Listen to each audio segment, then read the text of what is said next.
We live in a really wondrous time where technology is able to help us in ways that were unimaginable even 15 or 20 years ago. Whether it's a laptop to help us with work, a tablet to watch Netflix to entertain ourselves, or a cell phone to communicate with one another. However, all of these things are dependent upon a ready access of electricity to keep our devices charged. What happens if our future access to electricity could be limited in some way? In this week's Ethical Dilemma in Science, we are going to examine whether the concept of not in my backyard could prevent us from charging our cell phones and having ready access to electricity in the future. We have a robust energy generation system. However, as of 2021, 61% of our total energy is coming from the burning of fossil fuels. And the combustion of these fuels has negative effects on the environment and on human health. Now, these could be direct effects like sulfur dioxide causing acid rain, which is harmful to plants and animals, nitric oxide, which contributes to ground level ozone, which irritates and damages the lungs, or things like carbon monoxide, which are a poison. We could also generate particulate pollution, just small products that are like soot that end up in the environment and contribute to hazy conditions in the cities and contributes to things like asthma and chronic bronchitis, especially among the children and the elderly. And this is in addition to the climate change effects of the greenhouse gases like carbon dioxide. So with all of us needing more and more electricity each day, we have great news on the horizon. The cost of wind energy has declined over 80% over the past decade. The cost of solar energy has declined by about 90% over the past decade. And in 2022, for the first time, renewable sources of energy within the United States surpassed coal for the first time. So wind and solar energy composed about 14% of energy production in the United States. Hydropower, hydroelectric, associated with about 6% of electricity. And so we're surpassing the 20% of electricity that is generated by coal. Now, most of the solar energy is being done in California, Texas, and North Carolina, and most of the wind energy is coming from Texas, Iowa, and Oklahoma. So we have great opportunities in which we can get sustainable, cleaner forms of energy, less polluting form of energy to provide us the electricity that we all need.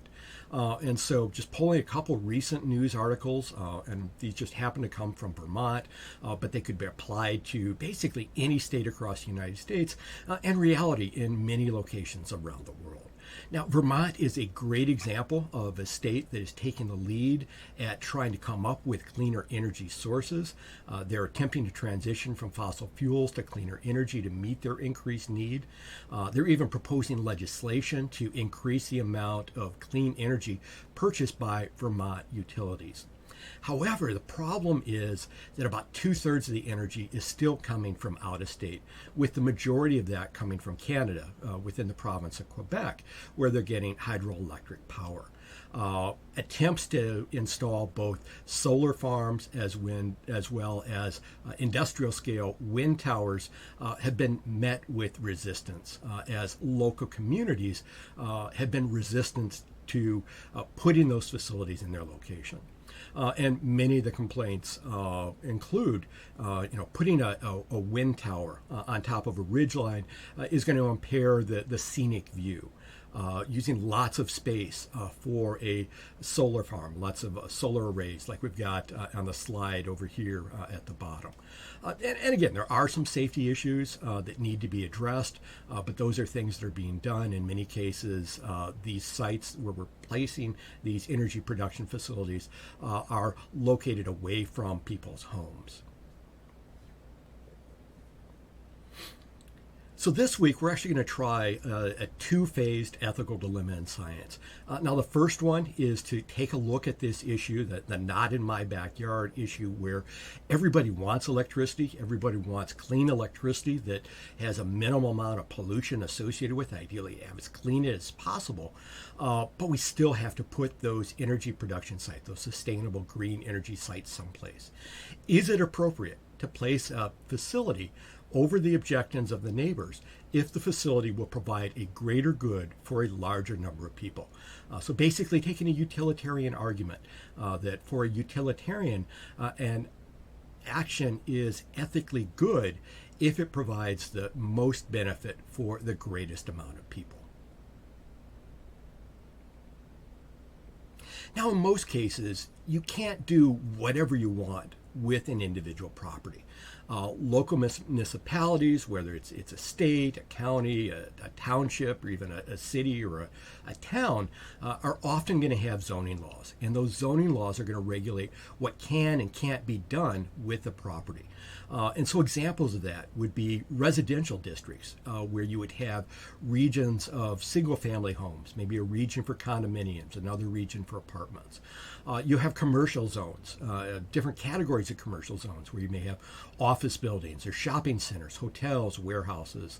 And then you could have industrial facilities. Industrial zones are often zones that are going to have environmental concerns, potential noise associated with it, involved with manufacturing centers and storage facilities. And so in general, what we see is that those things that are industrial, that are going to be located, those production facilities, factories, are going to be found in industrial sites, then in most cases are going to be located away from residential districts. And so when we make these decisions as to where we're going to be placing these energy production facilities, we need to follow what is the guidelines within the zoning within that region. Now, using the zoning maps and the zoning codes is a great way in which we can place these facilities to have minimal impact on the neighborhoods. The problem is that in many cases, these zoning maps of today are closely following the redlining that occurred in the 1930s. And so what happened with the redlining? Basically, in about 1937, the Homeowners Loan Corporation basically went through and graded neighborhoods in order to determine what was going to be the best neighborhood to be doing home mortgages, to provide loans for home ownership in an effort to get repaid, to get those funds repaid to them. And so what we can see is that those districts that are graded C or graded D are going to be those locations where in 1937 they were viewed as an unfavorable or ineligible program, often associated with regions with high Black and immigrant communities, as well as locations that already had environmental pollution. And so we can see like a grade D neighborhood here in red is in Philadelphia here, closely corresponding, in the 1937 map here, closely corresponding to the 2012 zoning map, in which we can see that those neighborhoods which were ineligible for federally backed loans or favorable mortgage terms with the redlining are also those neighborhoods that are in close proximity to those industrial regions. So we can see that there are problems with the current zoning regions in many cases because these zoning regions are closely approximating the traditional redlining. And so in an article in Nature Energy in 2023, took a look at the likelihood that a neighborhood is going to be located close to a fossil fuel plant and exposed to air pollutant emissions. And so what we can see over here at the bottom on the left-hand side, we've got before 1940, so before the redlining went into place, there wasn't a whole lot of difference between the likelihood of a power plant going in and the region that occurred. However, after that redlining went in, we can see a dramatic decrease in the likelihood of having a fossil fuel energy production plant in those neighborhoods that were deemed as favorable, and a much higher percentage, much higher likelihood of having a fossil fuel plant nearby and the air pollution associated with it if you were in a minority district that was identified by redlining. And this was maintained even after the redlining ended. And so we look at 1970, 1999, that's been maintained, as well as 20 to 2019.